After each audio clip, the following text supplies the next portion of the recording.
پیارے آقا علیہ الصلوۃ والسلام کا فرمان عالی شان ہے، نیت المؤمن خیر من عملی۔ مومن کی نیت اس کے عمل سے بہتر ہوتی ہے۔ سب سے پہلے نیت کیجئے، میں بھی کرتا ہوں، آپ بھی کریں کہ اللہ عز و جل کی رضا پانے، ثواب کمانے کے لیے اول تا آخر بیان میں شرکت کروں گا۔ ادھر ادھر دیکھنے سے بچتے ہوئے، بات چیت کرنے سے بچتے ہوئے، موبائل فون کے استعمال سے بچ کر، ممکن ہوا تو بیان کی تعظیم کی نیت سے دو زانوں بیٹھ کر بیان سنوں گا۔ جن کے لیے پاسبل ہو وہ جس طرح تحیات میں بیٹھتے ہیں اس طرح بیٹھ جائیں، مزید بعد اب بیٹھنے کی برکتیں ملیں گی۔ درود پاک پڑھنے کے بے شمار فضائل و برکات ہیں۔ ایک بڑا ہی عجیب و غریب واقعہ، کیونکہ آج ہم ایصال ثواب کے اجتماع میں آئے ہیں، ایک مرحومہ کی گویا یاد منانے، اس کو ایصال کرنے آئے ہیں۔ اس طرح کے اجتماعات ہمیں ایک پیغام دیتے ہیں، ہمیں کچھ یاد دلاتے ہیں۔ اسی یاد کو مزید آگے بڑھاتے ہوئے درود پاک کی فضیلت سنیے گا۔ حضرت علامہ ابو عبداللہ محمد بن احمد مالکی قرطبی رحمۃ اللہ تعالی علیہ نقل کرتے ہیں کہ حضرت سیدنا حسن بصری رحمۃ اللہ تعالی علیہ کی خدمت بابرکت میں حاضر ہو کر ایک عورت نے عرض کی۔ سیدنا حسن بصری اللہ کے بہت بڑے ولی گزرے۔ عورت نے کہا کہ حضور میری جوان بیٹی کا انتقال ہو گیا ہے، کوئی ایسا وظیفہ، کوئی ایسا عمل بتائیں کہ میں اپنی بچی کو خواب میں دیکھوں، پتہ تو چلے کہ اس کا حال کیا ہے۔ حضرت نے اس کو ایک وظیفہ بتا دیا۔ کچھ دنوں کے بعد وہ عورت گھبرائی ہوئی آئی کہ حضور میں نے اپنی بیٹی کو دیکھا ہے، میری بیٹی تو بہت تکلیف میں ہے، اس کے بدن پر تارکول کا یعنی ڈامر کا لباس ہے، گردن میں زنجیریں ہیں، پاؤں میں بیڑیاں ہیں، اور میں وہ منظر دیکھ کر بڑی تڑپ رہی ہوں۔ حضرت حسن بصری کو اس نے یہ خواب سنایا۔ چند دنوں کے بعد سیدنا حسن بصری رحمۃ اللہ تعالی علیہ نے خود ایک خواب دیکھا کہ اس خواب میں ایک نوجوان لڑکی ہے جس کے سر پر تاج ہے، جنتی لباس پہنا ہوا ہے اور جنت میں ایک تخت پر بیٹھی ہوئی ہے۔ وہ عورت، وہ لڑکی کہتی ہے حضور میں ہی وہ لڑکی ہوں جس کی والدہ کو آپ نے وظیفہ بتایا تھا۔ حضرت حسن بصری فرماتے ہیں تیری ماں نے تو، تیری والدہ نے تو مجھے کچھ اور ماجرا بتایا تھا کہ تم عذاب میں، پریشانی میں، تکلیف میں تھی، آج تو تم جنت کے مزے کر رہی ہو۔ کہتی حضور بات ایسی ہی تھی کہ میں عذاب میں تھی، مگر ہماری جس قبرستان میں قبر تھی وہاں ایک عاشق رسول کا گزر ہوا۔ اس عاشق رسول نے مصطفیٰ جان رحمت، شمع بزم ہدایت، نوشہ بزم جنت، طے کرے جود و سخاوت صلی اللہ تعالی علیہ وسلم کی ذات پر درود بھیجا۔ اس درود شریف کا ثواب ہمیں ایصال کر دیا۔ اللہ نے اس ایک درود پاک کی برکت سے ہم 560 قبر والوں سے عذاب کو اٹھا لیا۔ اب ذرا سوچئے کہ ایک درود پاک کا ایصال کرنا مردوں کو کیسا کام آتا ہے۔ اب اس واقعے سے ایک اور بات سیکھنی ہے نا کہ جب درود پاک ایصال کرے، مردوں سے عذاب اٹھ جائے، جو خود درود پاک پڑھے اس کا کیا عالم ہوگا۔ تو جتنا ہو سکے اپنی زندگی میں درود پاک کو شامل کیجئے۔ اور اس واقعے سے ایک اور بات سیکھنے کو مل رہی ہے کہ اپنے مرحومین کو نہ بھولیے، دنیا سے جانے والوں کو نہ بھولیے، جن کے ساتھ زندگی کے شب و روز گزرے ہیں، جنہوں نے ہماری تربیتیں کی ہیں، جنہوں نے ہم پر احسانات کیے ہیں۔ زندگی میں یہ ایسے موقع آتے ہیں، مگر احسان فراموش انسان کو نہیں ہونا چاہیے۔ ہم میں سے بہت سے وہ ہیں جن کے والدین نہیں ہیں آج دنیا میں، ہم میں سے بہت سے وہ ہیں جن کے اساتذہ نہیں ہیں، ہم میں سے بہت سے وہ ہوں گے جن کے دوست نہیں ہیں، آج بھائی نہیں ہیں، بہنیں نہیں ہیں، چچا نہیں ہیں، ماموں نہیں ہیں۔ انہوں نے ہمارے ساتھ زندگی گزاری ہے، ہمارا کچھ تعلق رہا ہے۔ اگر وہ آج زندہ ہوتے تو کوئی تحفہ نہ دیتے انہیں؟ اگر آج وہ زندہ ہوتے تو انہیں کوئی آپ جناب کوئی تحفہ، کوئی دعوت، کچھ خدمت نہ کرتے ان کی؟ تو آج ان کی خدمت، ان کی دعوت، ان کا تحفہ یہ ہے کہ انہیں اپنی دعاؤں میں یاد رکھیں، انہیں ایصال ثواب کرتے رہیں۔ قبر میں جانے کے بعد اب مردے کو یہی انتظار ہوتا ہے کہ میرے چاہنے والے، میرے رشتہ دار، میرے دوست، میرے شاگرد، ہم ذرا سوچیں نا، جس استاد سے پڑھا ہم نے کب اس استاد کو دعاؤں میں یاد رکھا؟ جس ماں کا دودھ پیا، جس والد نے انگلی پکڑ کر ہمیں چلایا۔ ہمارے بہت سارے دوستوں نے بڑے اچھے دن ہمارے ساتھ گزارے، اگر آج وہ دنیا میں نہیں تو ہم نے انہیں کتنا یاد رکھا ہے۔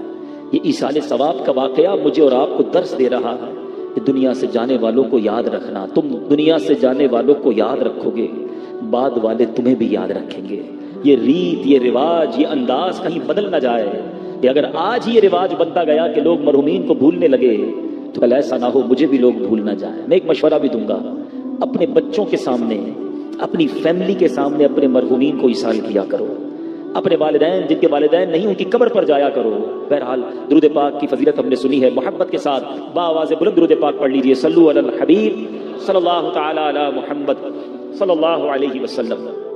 موت ایک ایسی حقیقت ہے، ایک ایسی ریئلٹی ہے جس سے کسی کو انکار نہیں ہے۔ کمال یہ ہے بہت ساری ایسی ہمارے بلیفز ہیں جس میں دوسرے مذہب والے نہیں مانتے، کئی قومیں کچھ اور مانتی ہیں، کئی مذہب والے کچھ اور کسی بات کو سمجھتے ہیں، ہم کچھ اور سمجھتے ہیں، مگر موت ایک ایسی حقیقت ہے کہ دنیا کے تمام مذہب والے، دنیا کے تمام ملکوں میں رہنے والے، انٹلیکچوئلز ہوں، پڑھے لکھے ہوں یا جاہل ہوں، ہر کوئی مانتا ہے کہ موت آنی ہے، اس سے فرار نہیں ہے۔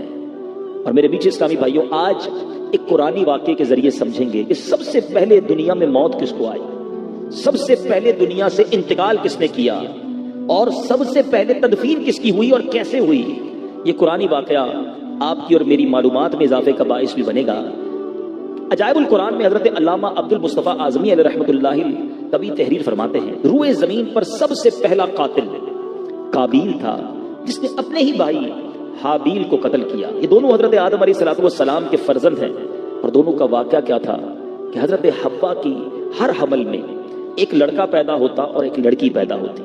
اللہ تبارک و تعالیٰ نے اس دنیا کا نظام چلانا تھا، اس وقت کوئی اور جوڑا تو تھا نہیں، تو حضرت آدم اور بی بی حوا کے یہاں ہر حمل میں ایک لڑکا پیدا ہوتا، ایک لڑکی پیدا ہوتی۔ ایک ہی باری میں جو بچے پیدا ہوتے وہ تو بھائی بہن کہلاتے، اگلی حمل میں جو لڑکا لڑکی پیدا ہوتے ان کی اب شادیاں ہو سکتی تھی، مگر ایک ہی حمل میں جو پیدا ہوئے وہ آپس میں شادی نہیں کر سکتے تھے۔ اس دستور کے مطابق حضرت آدم علیہ السلام نے قابیل کا نکاح لیوزا سے جو حابیل کے ساتھ پیدا ہوئی تھی اس کے ساتھ کر دیا، مگر قابیل اس پر راضی نہ ہوا، کیونکہ وہ اکلیما سے شادی کرنا چاہتا تھا جو زیادہ خوبصورت تھی، وہ اس کا طلبگار ہوا۔ حضرت آدم علیہ السلام نے بڑا سمجھایا کہ وہ تیرے ساتھ پیدا ہوئی ہے، وہ تیری بہن ہے، تو اس کے ساتھ نکاح نہیں کر سکتا۔ اب وہ نہ مانا، ضد کرنے لگا، یعنی پہلا گناہ بھی زمین پر ہوا تو وہ حسد ہوا ہے، بھائی کو بھائی سے حسد ہو گیا نا، یہ بھی سمجھنے والی بات ہے۔ اب اس کے بعد حضرت آدم نے کہا کہ ایسا کرو، دونوں اپنی اپنی قربانیاں پیش کرو، اللہ تبارک و تعالیٰ جس کی قربانی قبول کر لے گا پھر اس کے بارے میں فیصلہ ہو جائے گا، اس کی بات مان لی جائے گی۔ اللہ کی شان دیکھو، یہ نبی پاک کی امت پر رب کا احسان ہے، آج میں اور آپ قربانی کرتے ہیں، صدقہ دیتے ہیں، ہم خود بھی کھاتے ہیں، دوسروں کو بھی کھلاتے ہیں، ہمارا صدقہ ہمارے ہاتھ میں رہتا ہے۔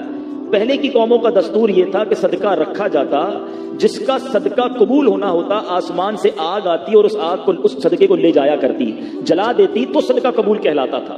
اب قربانیاں پیش کی گئی ہیں۔